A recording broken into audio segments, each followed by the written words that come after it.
Hello investors, आज हमारे पास तीन इंटरेस्टिंग और रिजल्ट्स हैं आपके पास एनालाइज करने को। हम देखेंगे डीबी कॉर्प, जस्ट डायल और ऑनवर्ड टेक्नोलॉजीज के रिजल्ट्स को।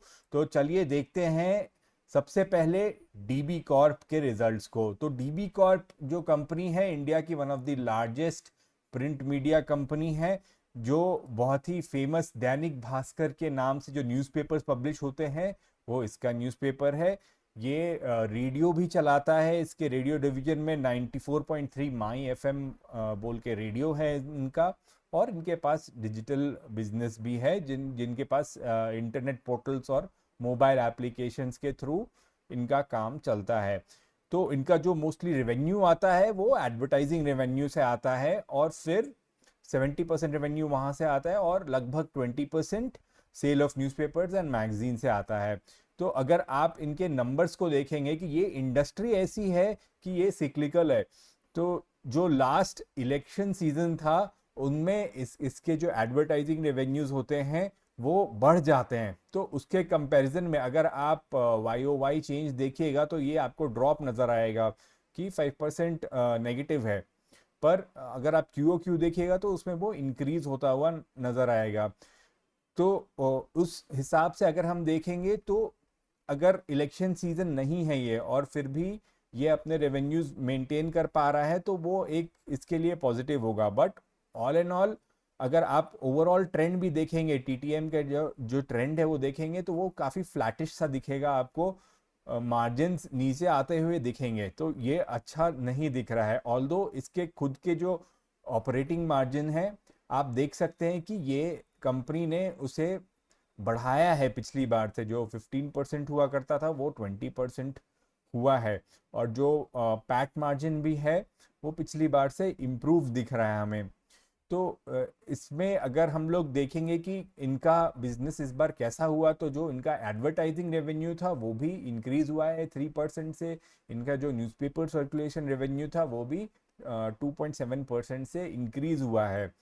तो ऑल इन ऑल जो इनका बिजनेस और जो रेडियो एडवर्टीजमेंट से भी जो ग्रोथ आती है वो भी काफ़ी अच्छी आती है। तो रेडियो एडवर्टीजमेंट से ये 3.7 की ग्रोथ, 3.7% की क्यू ग्रोथ लाया है इन लोगों ने। तो इसकी प्रॉब्लम ये है, अगर आप पीईजी की तरफ देखेंगे तो ये -0.5 दिखेगा, जो टीटीएम पीईजी अगर आप कैलकुलेट कीजिएगा इसका। तो इसका मतलब हमें ये दिखता है कि ऑल्दो इसके पास ये कोशिश कर रहा है अपने अपनी ऑपरेशंस को ठीक करने की, अपना मार्जिन बढ़ाने की, पर इसकी जो अर्निंग्स ग्रोथ है हमारे पास वो नहीं आ रही है अभी तक। तो हमें इसके लिए एक अर्निंग्स की ग्रोथ देखनी है। तो as of now, although this is margin terms में this is a better result, but overall we would like to see, क्योंकि अगर आप इसके इनके मैनेजमेंट की डायरेक्शन सुनिएगा आप, तो वो ग्रोथ प्रिडिक्ट करते बोले कि 3 से 4% तक की ग्रोथ है। अगर आप डिजिटल मीडिया के बारे में देखिएगा कि जो किस रेट से ये लोगों ने ग्रोथ की है, कभी एक टाइम पे ये 18% FY24 में ग्रो किया था अपना डिजिटल बिजनेस। तो उस तरह की ग्रोथ इनके पास अगर आएगी तभी आपको ये सब पैरामीटर्स पीईजी बेटर होते हुए दिखेंगे। ऑल्दो इसका पीई ऑलरेडी 15 है, जो ये एक तरह की लो ग्रोथ इंडस्ट्री हुई, तो उस हिसाब से ये जस्टिफाइड ही रहेगा। तो all in all this is not something that I would be so interested in, but आगे इसको देखने की ज़रूरत है कि आगे ये कैसी ग्रोथ दे पाते हैं। क्या इनका जो ऐप है, ऐप की इनकी काफ़ी ग्रोथ हुई है। They now have 2.2 crore people on their apps. तो एक ये भी इंटरेस्टिंग कंपनी है वॉच करने के लिए। अगली कंपनी पे आते हैं हम लोग। नेक्स्ट है जस्ट डायल। ये आपने सब कोई जस्ट डायल के बारे में सुना होगा, क्योंकि just dial is like one of the market leader in local search engine. आपको कोई भी चीज़ चाहिए होती है, अगर आप गूगल पे भी सर्च करोगे ना, सबसे पहले आपको जस्ट डायल में एंट्री मिलती है। सारे बिजनेसेस मोस्टली लिस्टिंग्स अपनी जस्ट डायल पे देते हैं, और ये एक तरीके का फनल बनाता है बिजनेस के लिए।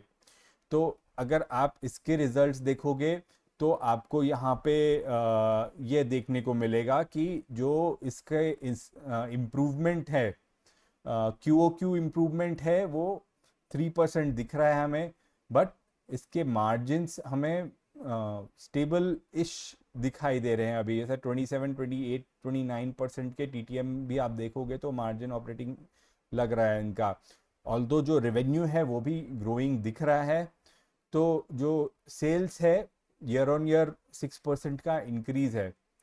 और अगर हम जो इनके पब्लिश मेट्रिक्स है उन पे जाएंगे तो हमें दिखेगा कि जो इनके यूनिक विजिटर्स थे वो क्यू ऑन क्यू फ्लैट थे, ऑलमोस्ट 1% का चेंज था, पर ईयर ऑन ईयर 6% का चेंज था। और जो इनका ट्रैफिक आता है वो मोस्टली मोबाइल के थ्रू आता है, तो 86% वहाँ से आ रहा है। इनकी जो टोटल लिस्टिंग है वो ईयर ऑन ईयर 10% बढ़ी है इस बार। और ऑल्दो क्वार्टर ऑन क्वार्टर ज़्यादा ग्रोथ नहीं है, ऑलमोस्ट 2% का ही ग्रोथ है। और जो इनके ऐप डाउनलोड्स हैं वो भी 2% के आसपास बढ़े हैं पिछले क्वार्टर से, बट ईयर ऑन ईयर इन्होंने 9% की ग्रोथ दिखाई है ऐप डाउनलोड में।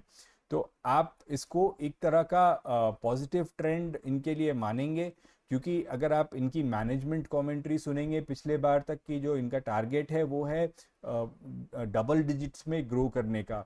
तो अगर मैनेजमेंट ये ग्रो कर पाता है कि आप 10 to 12% का टारगेट में ग्रो करें, या 12 to 15% का टारगेट देते हो आप, और अगर आप जो इनके मैनेजमेंट की गाइडेंस है उस हिसाब से अगर इनकी ग्रोथ बैक कैलकुलेट करोगे, तो जो मार्जिन्स वो मेंटेन करके चल रहे हैं, तो जो अर्निंग्स हो सकती है इनकी, ठीक है, अगर डबल डिजिट ग्रोथ होगी, क्योंकि अभी अगर आप देखोगे कि डबल डिजिट ग्रोथ नहीं है ये, 6% का ईयर ऑन ईयर ग्रोथ है और क्यू क्यू केवल 3% का है। तो अगर डबल डिजिट भी ग्रो होता है और अगर मार्जिन हाई ये लोग मेंटेन कर पाते हैं, तो जो अपना टारगेट ईपीएस आएगा वो 72 to 82 के बीच में आएगा। और अगर आप बैक कैलकुलेट करोगे कि उस अगर मैंने सेम रेंज का पीई लगाया तो इसका फेयर प्राइस कितना आना चाहिए, तो इसका फेयर प्राइस आपको 900 to 1100 के रेंज में ही मिलेगा, और ये अभी ट्रेड कर रहा है 895 पे। तो उस तरह से अगर आप सोचोगे तो ज़्यादा रूम आपको नहीं दिखेगा अनटिल अनलेस ज़्यादा ग्रोथ हो। तो फिर इसके लिए वो इम्पॉर्टेंट है ये देखना कि इसमें ग्रोथ, अब बाकी ग्रोथ कहाँ से आएगी वो डबल डिजिट वाली। ठीक है, तो चलिए अब चलते हैं अगली कंपनी पे। ये है ऑनवर्ड टेक्नोलॉजीज। तो ये कंपनी क्या करती है ना, ये बहुत ही नीच कंपनी है। ये एक इंजीनियरिंग ओरिएंटेड कंपनी है आईटी की।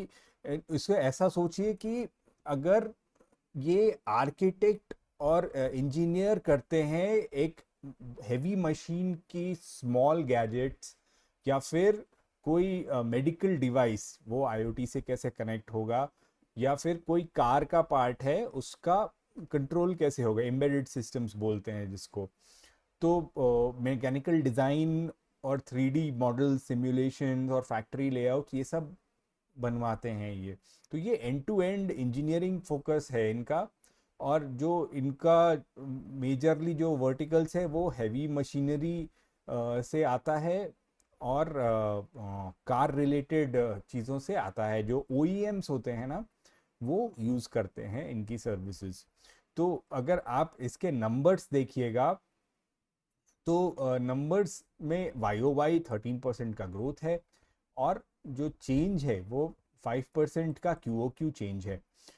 अगर हम देखेंगे तो जो मार्जिन है इनके पिछली बार से इम्प्रूव हुए हैं, इन्होंने कॉस्ट कंट्रोल किया है।